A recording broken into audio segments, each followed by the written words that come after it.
Hi, I just thought I'd do a little video about how to set up a sewing machine to start sewing for the first time, because sometimes that can be a bit overwhelming, and I just thought I would guide you through the process. It is it's all the same for all models really. You'll get this where your thread goes through for the tension.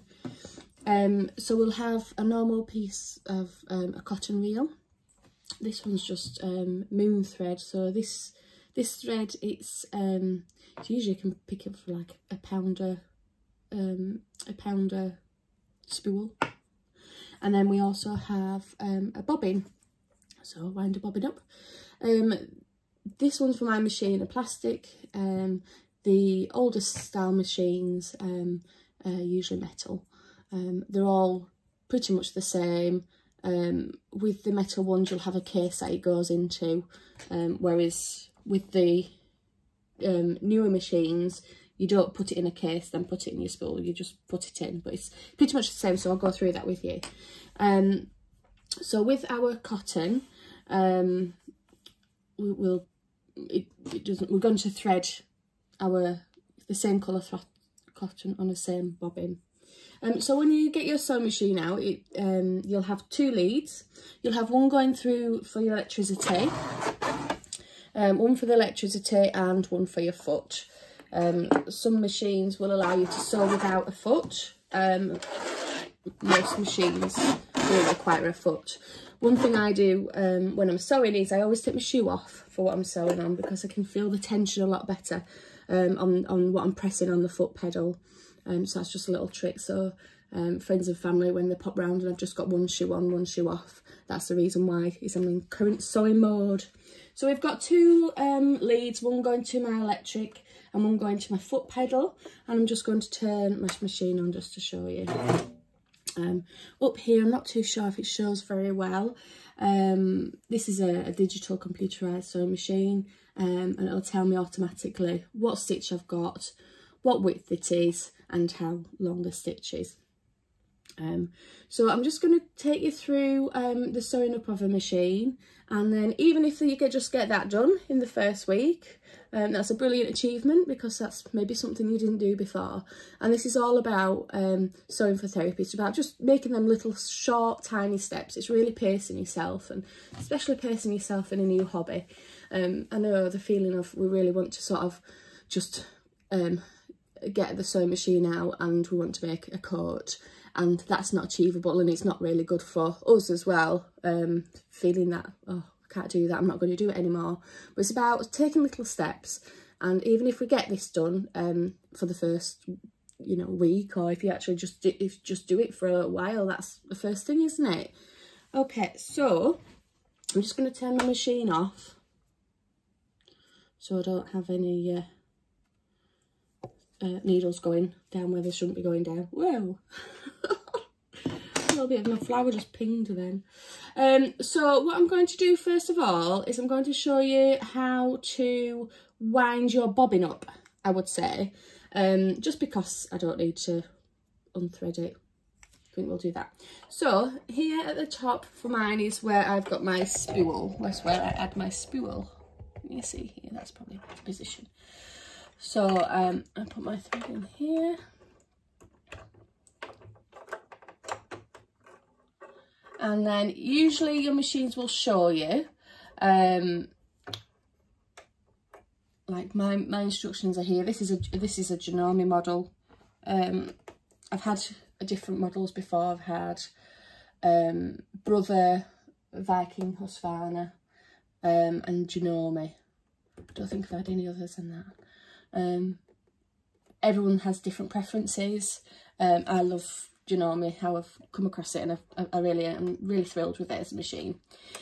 So anyway, so for winding our bobbin up, we're going to put our cotton in our reel, and it's going to go around this little wheel here. The bobbin casing has a little hook here. We're going to pop that on, and it has to move to the side, and that will engage the machine to know that you're actually winding your bobbin up. Okay. So I'm just going to turn it back on because I'm not going near the needle or anything. So I'm just going to, it says here, it says sometimes to pop it through, there's like a little hole on your bobbin. I never do that. And I don't think other people really do it either. So I'm just going to wind that through a little bit just to get it started, and then we're going to push it across. And when you push that across, your machine will know that you actually are wanting to wind your bobbin up. So I'm just going to hold a little bit of tension just to guide it.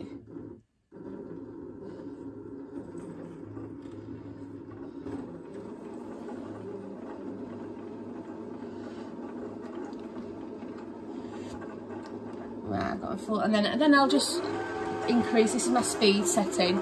I don't go straight away on my speed, but then as it gets going, I'll just increase it a little bit. And you can see the machine is automatically now winding my bobbin up. And for this purpose, we'll just leave it there. And then when you've finished, you just need to push it back over so the machine knows, actually, I'm not winding that bobbin up anymore, and it allows you to pull it off. And just use a little cutter on the side of the machine, I'll show you. And then so you've got your thread to match, your bobbin thread to match your cotton thread. This will go on the reverse of your sewing, so all your fabric, this will be going on the bottom. And if you've not got your bottom right, if you've not got your bobbin right, or if you, which we all do frustratingly, run out of bobbin thread partway through sewing, and it's not until you get to the end you're like, oh, my bobbin is gone. It won't sew. The top thread will just put the stitches in the front, you'll take it off and it'll all just come undone. So your bobbin is really, really important, just to get that right. And when we put that in the machine, we put it in anti-clockwise.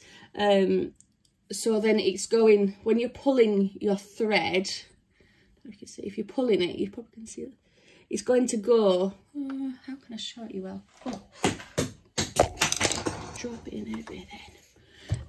It's going to go anti-clockwise.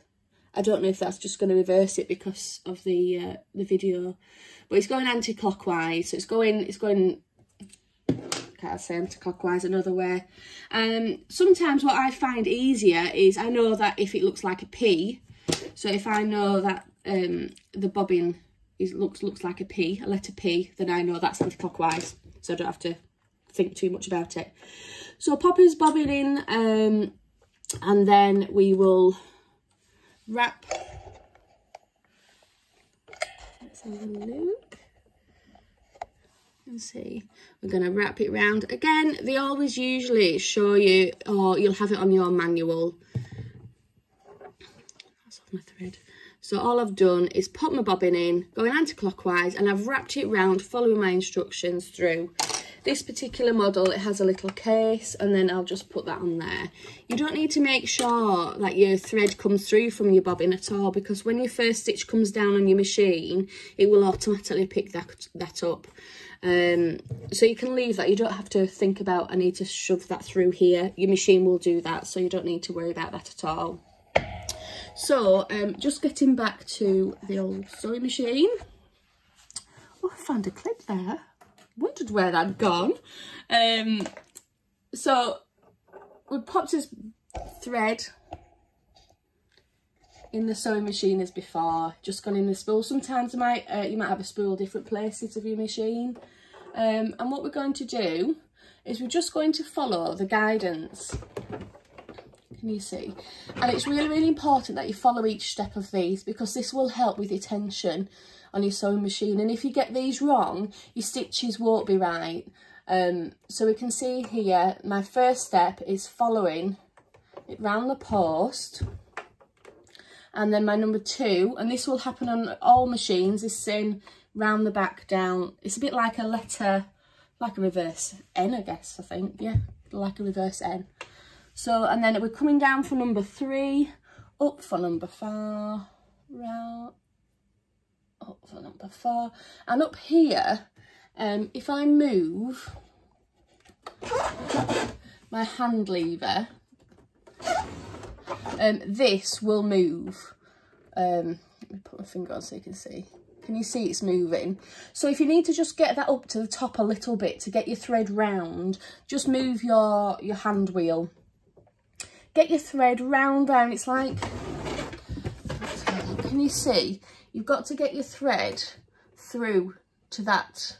That's more of a colon sort of shape.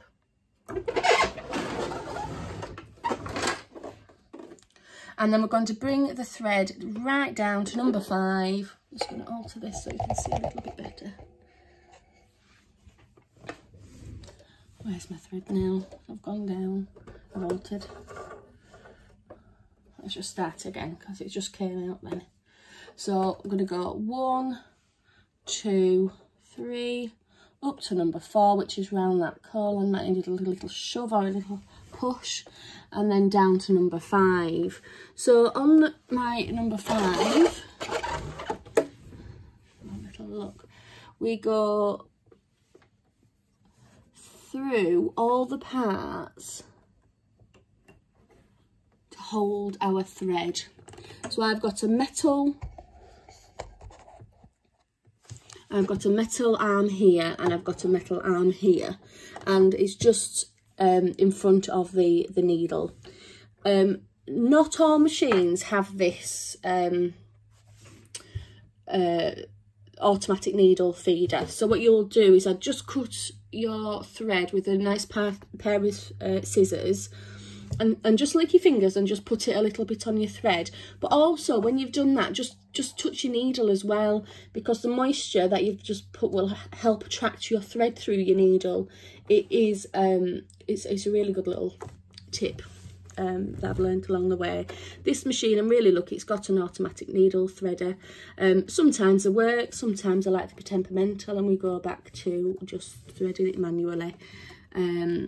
Back on this sewing machine, your needle cutter is here, and you'll usually have one on most machines, so it just makes it much easier. On this particular machine I've worked, if I just move this slightly down, I can feel the tension change. Look, it didn't do it then. It just is a little bit temperamental. There, I can feel it's done it, because it's, look, can you see? And that's okay, just need to sometimes do it again. And there we go, so that's our machine all ready to stitch. So we've got a couple of dials on the machines as well. We've got one here which is the tension, so that's how much tension is being put on our thread to allow it to stitch. So we'll change that for different projects. And just check, each user guide has a different tension. You just check your user manual. If you've got a machine that you've had for a while and you don't know where your manual is, just have a look on Google, because they do have downloadable PDFs which are really helpful, and usually manufacturers will keep a copy on there. And then this one, some of them don't always have this. It's a pressure foot, so how much pressure is putting down on the foot. And that's good for if you're sewing a bit thicker fabric. You don't want as much pressure going down on your foot when you're sewing a really thick fabric. Likewise, if you're sewing something really thin, you want that pressure foot to go down, have a little bit more pressure, so you're catching and your tension will be right. We've got our, this is my Speedy, my automatic cutter. Again, this is a quite a new machine for me anyway, and not always, they don't always have that, so you just use your needle cutter. It's just a lazy thing really. Needle up and down, so when you're starting a project, that's really helpful. Your back stitch and then a locking stitch, and you start stop on here. So this particular machine, if I disengage my pedal foot, I can sew from here, and that's really good if you've got disabilities, if you can't, you know, if you've got any ailments with your legs and your feet. It allows you to start and stop, and what you can do is just make sure that you turn this dial really far down, because if not it'll just go so just make sure you control your speed when you're using your start and stop. But it's an amazing feature, especially for people who have different abilities and have had to use that in the past. And you'll also have different stitches. Sometimes you might be able to have, you might machine where you select them on a computer. A lot of them are the dials, so it's exactly the same. It's just a lazy man's sort of, I press a button instead of turning a dial. So you've different stitch sort of stitches. You've got straight stitch, elastic stretch stitches, but we'll go through them another time. And then the ones where you see, these will always be on a machine. These two ones, I don't know if you can see, I'm trying to just get a better shot. Here, these two here. So this one is basically your needle. It just depends where you're placing your needle. So is it going to come more to the left or more to the right? So if I just change it, I know you can't see from where I'm pressing, but if I, can you? So I say it's far enough, Gemma. Can you see if that's, is that picking it up? And then if I press my, go back to the middle. So sometimes you might want to have your needle more to the left or more to the right, depending on whatever you're sewing, whatever your project, where you want in your needle place. And then the other one, which I don't want to drop there, is here, is how long your stitch is going to be. Just going to move that up, sorry. It's going to be how long your stitch is going to be. So it usually gives you a little bit of a guide. It's got like a short dash, medium dash, a longer dash. And again, it depends what you're sewing. You will change that throughout your different projects. It's great for gathering. So we'll show you all that later on. But I just wanted to sort of show you how to set up just your sewing machine, because sometimes that can just be a really overwhelming job just to get done. So if you have done it and you're here, then that's amazing and well done, because it is a really big, it is big, and it's some little steps, like I said, for just getting started.